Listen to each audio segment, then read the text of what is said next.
All right, it's another day. We're back at it. And clearly when you're operating at wildfires, there are going to be a myriad of hazards that you encounter. Everything from slips, trips, and falls due to the steep terrain and unsteady ground to just being working around heavy equipment such as bulldozers, graders, masticators, chainsaws, not to mention the ever-present danger of burns, whether that's from the fire itself or from the firing devices that are routinely used at incidences like these.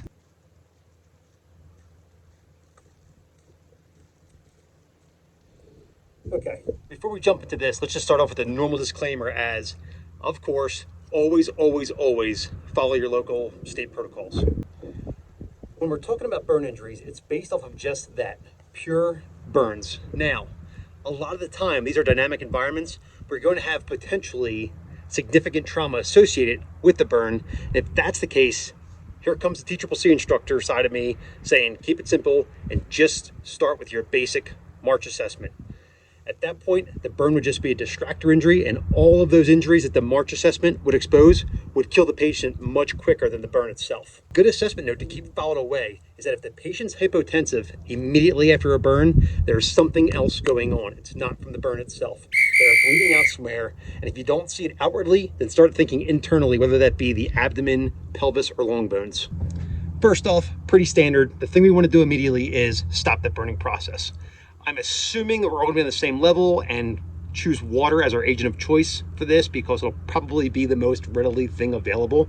But if we're talking a fairly large portion of the body being burned, that being over 10%, we need to remember that as soon as the burning process is stopped, get their wet clothes off of them to avoid hypothermia, and we want to get them covered up with either a clean sheet or even a Mylar blanket, and then quickly get to removing any rings or bracelets or jewelry before they start to swell.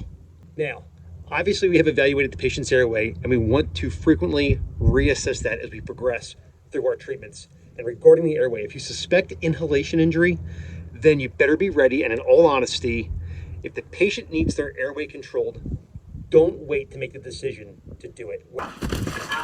Get the kit, we're gonna tube them! Whether it's RSI, even a crike, just recognize the need and do it as early as possible. And the big reason to do this is that with burns, what can look like, pretty much a benign airway early on can become complicated very quickly later as you resuscitate the patient as the airway swells. Speaking of the airway swelling, now, I personally, per my protocols, cannot do this. However, when I was doing some research before making this video, I found some things and I'm wondering if there's anyone out there that's nebulizing epi to get the respiratory mucosa to shrink and buy you some additional time before that airway really swells tight. As far as patients that are at risk for inhalation injury and how to determine that, we're looking for any evidence of burning or singeing around the mouth or nose. If they have the symptoms like coughing, respiratory distress, if they're tachypnic, or if they have stridor, which, if you don't know, that's just wheezing with inspiration. And it's a really pretty serious sign.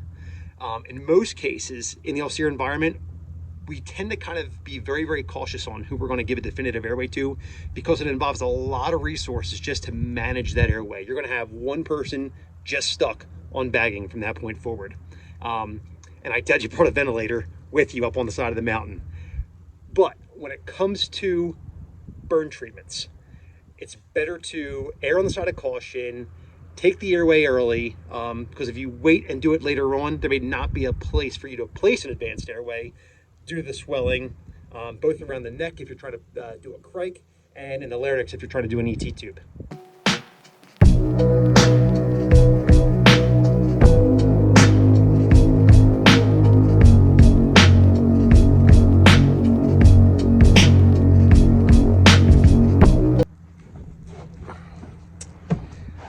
So I think everyone has been taught the rule of nines, which is not complicated.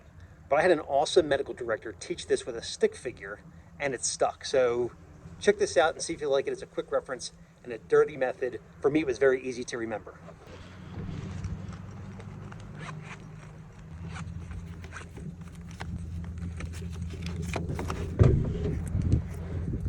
So our stick figure rule of nines is pretty simple. We got the head of our stick man, and then we got the body of our stick man, and then we got his legs and his arms. So the head's 9%, the body is 18% on each side, the legs are 18%, the arms are 9%. So if you just need a real quick determination calculator and you're trying to remember, oh, what's what, it's not exact, but it's a real quick way to do it, and it's just, for whatever reason, stuck in my head as being easy to remember. The reason we focus on this is because it is important to have a decent idea of the area involved, because if they have less than a 20% body surface area burned, then we're not really going to worry about doing fluid resuscitation. But greater than that, we want to get fluid on board in order to combat the hypovolemia and hypoperfusion that can result from the body's systemic response. And when we're talking about burn resuscitation, we don't count first-degree burns at all. We're referring to significant second-degree and third-degree burns. And just to clarify real quick, to help differentiate, second-degree burns or partial thickness are the ones that are going to hurt. And if you have a significant amount of partial thickness burns, you're probably going to have a significant amount of pain medicine or analgesia requirement because the nerve endings are exposed, but they're not burned. So then we have our third-degree or full-thickness burns, and these are the most serious, but they don't really hurt that much because the nerve endings have just been completely destroyed. The big thing about these, though, is that they can cause strangulation to the tissues, especially if they're circumferential.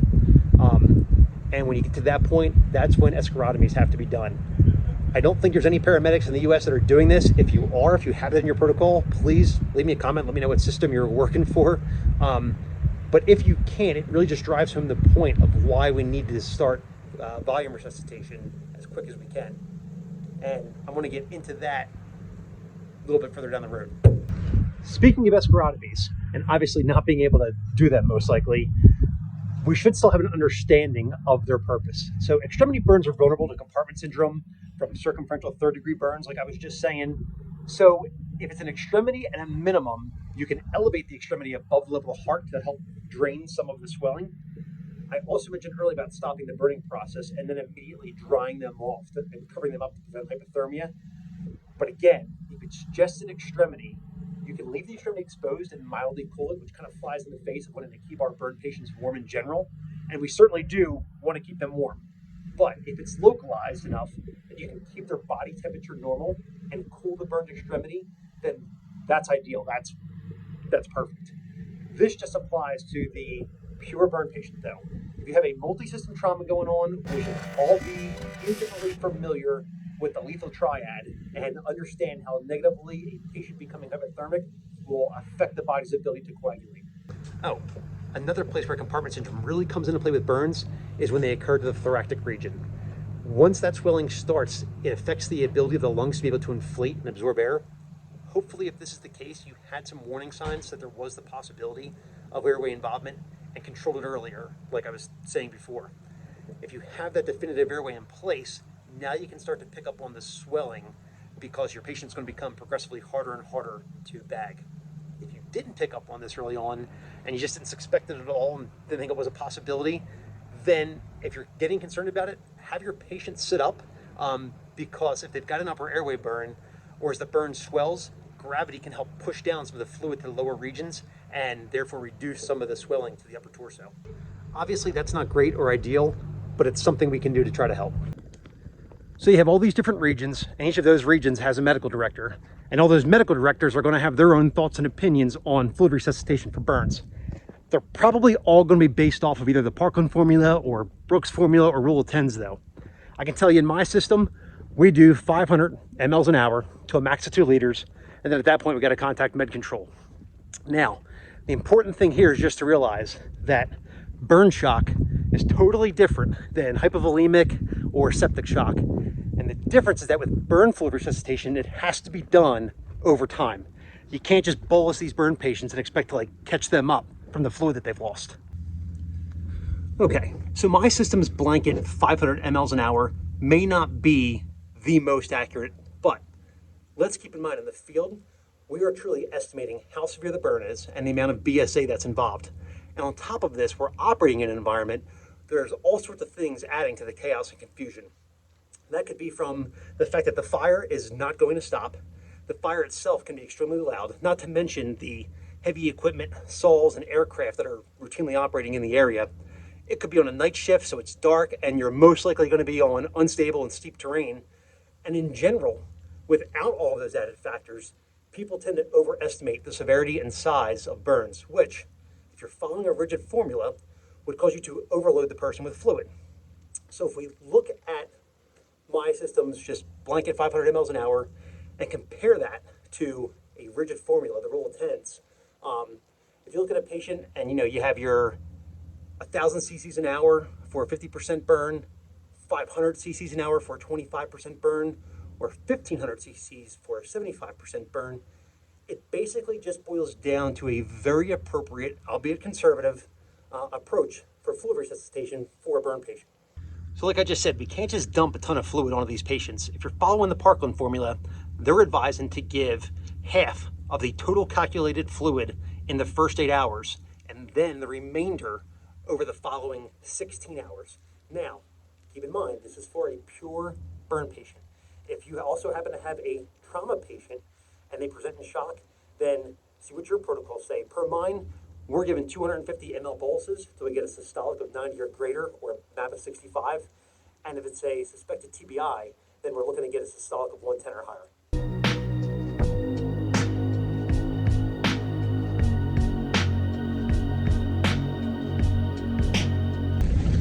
So we're getting some bad storms that are starting to move in pretty quickly.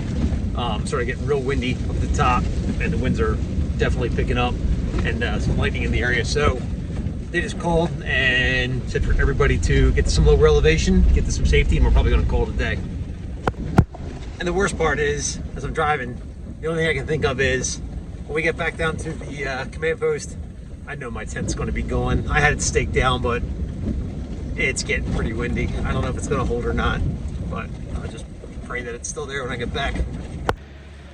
So we just got back down. I am happy to report the tent is in one piece. It survived, and I didn't get flooded out. So this ended with a happy ending.